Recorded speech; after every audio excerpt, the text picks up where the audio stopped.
بسم اللہ الرحمن الرحیم۔ دنیا اردو میں خوش آمدید۔ امید ہے آپ سب ٹھیک ٹھاک ہوں گے۔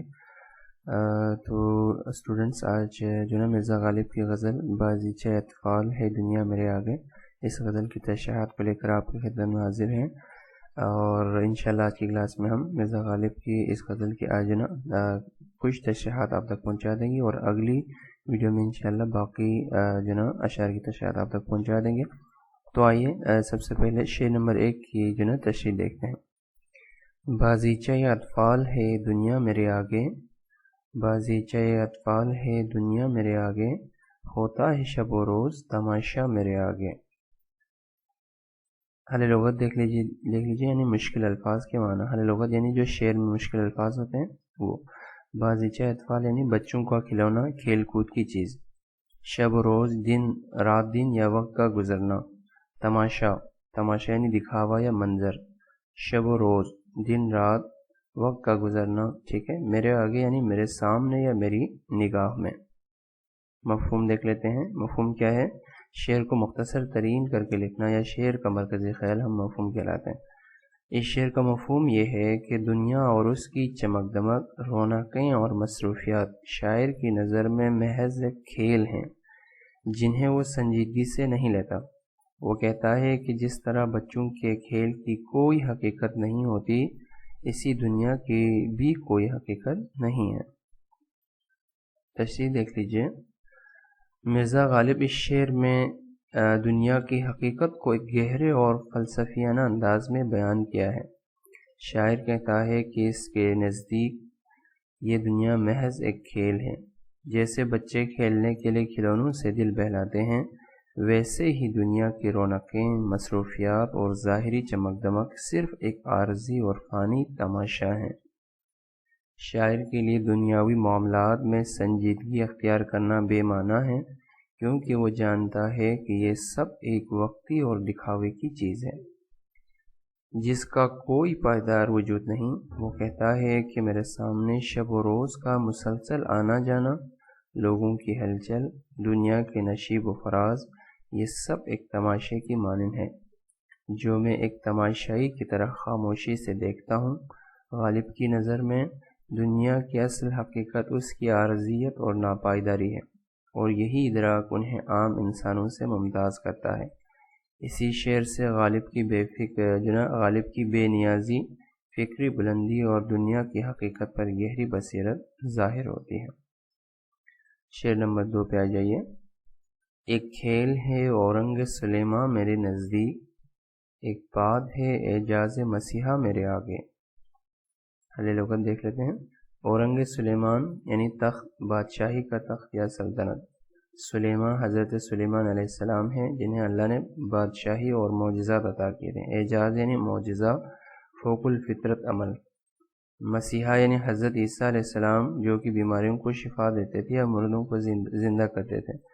ایک بات یعنی معمولی چیز، کوئی اہمیت نہ رکھنے والی بات۔ نزدیک یعنی نظر میں یا لحاظ سے، خیال میں۔ تشریح مفہوم دیکھ لیجئے۔ شاعر کہتا ہے کہ میرے نزدیک حضرت سلیمان کا بادشاہی تخت صرف ایک کھیل ہے، اور اسی طرح حضرت عیسیٰ علیہ السلام کا معجزہ یعنی مردوں کو زندہ کرنا بھی عام سی بات ہے۔ تشریح پہ آ جائیے۔ اس شعر میں مرزا غالب دنیا کی سب سے بڑی طاقتوں اور معجزوں کو بھی معمولی اور بے حقیقت قرار دے رہے ہیں۔ حضرت سلیمان علیہ السلام جنہیں خدائی عطا سے بے پناہ اقتدار اور جادوئی قوتیں حاصل تھیں، ان کا تخت بھی شاعر کو محض ایک کھیل محسوس ہوتا ہے۔ اسی طرح حضرت عیسیٰ علیہ السلام کا مردوں کو زندہ کرنے کا معجزہ، جو عام لوگوں کے لیے حیرت اور عقیدت کا باعث ہے، غالب کے نزدیک صرف ایک عام سی بات ہے۔ اس شعر سے ظاہر ہوتا ہے کہ غالب کی نظر میں دنیاوی طاقت، معجزے اور شان و شوکت سب فانی اور وقتی چیزیں ہیں۔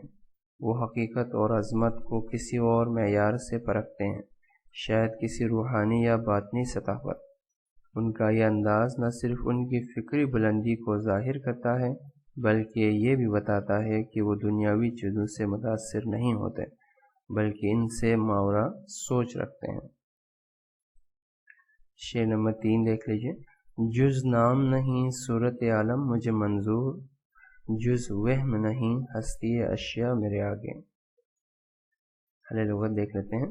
جز یعنی سوائے یا کے علاوہ کے معنوں میں ہے۔ صورت عالم دنیا کی ظاہری شکل، کائنات کی حیت یا صورت۔ نام ہے محض نام، شناخت یا ظاہری لیبل۔ ہستی اشیاء چیزوں کا وجود میں آنا یا کائنات میں موجود ہر شے کا ہونا۔ مفہوم دیکھ لیتے ہیں۔ شاعر کہتا ہے کہ میرے نزدیک دنیا کی جو بھی صورت یا شکل ہے وہ صرف ایک نام ہے، ایک ظاہری تعارف ہے، حقیقت نہیں، اور اس دنیا میں جتنی چیزیں ہیں ان کا حقیقی وجود میرے نزدیک کچھ نہیں بلکہ صرف گمان اور خیال کا نتیجہ ہے۔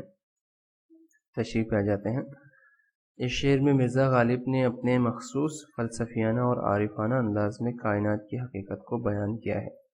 وہ فرماتے ہیں کہ میرے نزدیک اس دنیا کی ہر چیز کی جو بھی شکل و صورت ہے وہ صرف ایک نام کی حد تک ہے، اس سے زیادہ نہیں۔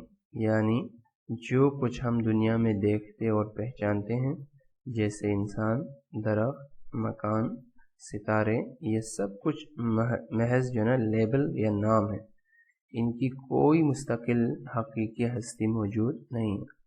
اسی طرح دوسرے مصرے میں غالب مزید وضاحت کرتے ہوئے کہتا ہے کہ دنیا کی ہر چیز کا وجود میرے سامنے صرف ایک وہم ہے، یعنی یہ سب خیال اور تصور کا دھوکہ ہے، نہ کہ حقیقی حقیقت۔ غالب یہ کہنا چاہتے ہیں کہ مادی دنیا کو حقیقت سمجھنا ایک فریب ہے، کیونکہ اصل حقیقت نہ دکھائی دیتی ہے نہ چھوئی جا سکتی ہے، بلکہ وہ ایک روحانی اور ماورائی سطح پر ہے۔ یہ نظریہ تصوف اور وحدت الوجود کے فلسفے سے قریب ہے، جس میں کہا جاتا ہے کہ دنیا فانی ہے اور جو چیز باقی ہے وہ صرف خالق کی ذات ہے۔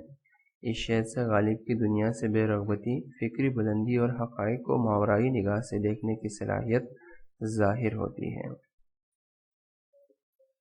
مماثل شعر دیکھ لیتے ہیں۔ ہستی کے مت فریب میں آ جائے یو اسد، ہستی کے مت فریب میں آ جائے یو اسد، عالم تمام حلقہ دام خیال ہے۔ شعر نمبر 4 پہ آئیے۔ ہوتا ہے نہاں گرد میں صحرا میرے ہوتے، ہوتا ہے نہاں گرد میں صحرا میرے ہوتے، گستا ہے جبیں خاک پہ دریا میرے آگے۔ حل لغت دیکھ لیتے ہیں۔ نہاں کے معنی چھپا ہوا یا پوشیدہ، گرد یعنی مٹی یا خاک، جبیں کے معنی ہے ماتھا، صحرا یعنی ریگستان، وسیع اور خشک میدان، گسنا یعنی رگڑنا، رگڑ کر چلنا، صحرا یعنی ریگستان۔ مفہوم دیکھ لیجئے۔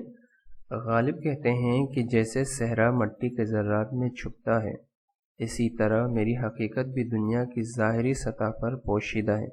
جب انسان اپنی جبیں کو خاک پر رگڑتا ہے، یعنی جب وہ دنیا کے فانی معاملات سے گزرتا ہے اور اس میں غرق ہوتا ہے، تو اسے دریا، جو روحانی حقیقت کی علامت ہے، کی گہرائی کا ادراک ہوتا ہے۔ تشریح پہ آ جاتے ہیں۔ مرزا غالب اس شعر میں ایک روحانی اور فلسفیانہ حقیقت کو بیان کر رہے ہیں، ٹھیک ہے۔ یعنی غالب نے کیا کیا ہے، روحانی اور جو نا فلسفے کو اس میں بیان کیا ہے۔ پہلے مصرے میں وہ کہتے ہیں کہ جیسے صحرا مٹی کے ذرات میں چھپتا ہے، اسی طرح میری حقیقت بھی دنیا کی ظاہری سطح پر پوشیدہ ہے، یعنی چھپا ہوا ہے۔ یہاں گرد اور صحرا دونوں لفظ ایک علامتی معنوں میں استعمال ہوئے ہیں، جہاں گرد دنیاوی فانی حقیقت کو اور صحرا ابدی یعنی وسیع حقیقت کو ظاہر کرتا ہے۔ شاعر کی نظر میں اس دنیا کا ظاہری روپ محض مٹی ہے جو حقیقت میں پوشیدہ ہے۔ دوسرے مصرے میں غالب کہتے ہیں کہ جب انسان اپنی جبیں کو خاک پر رگڑتا ہے، یعنی جب وہ دنیا کے فانی معاملات سے گزرتا ہے اور اس میں غرق ہوتا ہے، تو اسے دریا کی گہرائی کا ادراک ہوتا ہے۔ یہاں دریا ایک مابعد طبیعی حقیقت کو ظاہر کرتا ہے، جس کا اصل علم اس وقت ملتا ہے جب انسان دنیا کی سطحی حقیقت سے آگے بڑھتا ہے۔ غالب کے اس شعر میں روحانیت اور عرفان کی گہری دعوت ہے۔ وہ دنیا کی ظاہری سطح کو ایک فریب سمجھتے ہیں اور اس کے پیچھے چھپی ہوئی حقیقت کو سمجھنے کی کوشش کرتے ہیں۔ ان کے نزدیک دنیا کی حقیقت چھپا ہوا ہے اور اس انسان کے سامنے سر جھکاتا ہے، اور جب انسان اس کے سامنے سر جھکاتا ہے تو وہ اس کی گہرائی کو دیکھتا ہے جو اس سے پہلے پوشیدہ تھی، یعنی وہ چیز چھپی ہوئی تھی۔ امید ہے آپ کو یہ چیزیں سمجھ میں آ گئی ہوں گی اشعار کی تشریحات۔ اگر اشعار کی تشریحات کے حوالے سے کوئی بھی سوال ہو تو آپ جو ہے کامنٹ سیکشن میں مجھ سے پوچھ سکتے ہیں۔ انشاءاللہ کوشش کروں گا کہ آپ کے سوالات کے جوابات آپ کو دے دیے جائیں۔ اللہ ہم سب کا حامی و ناصر ہو۔ اللہ حافظ۔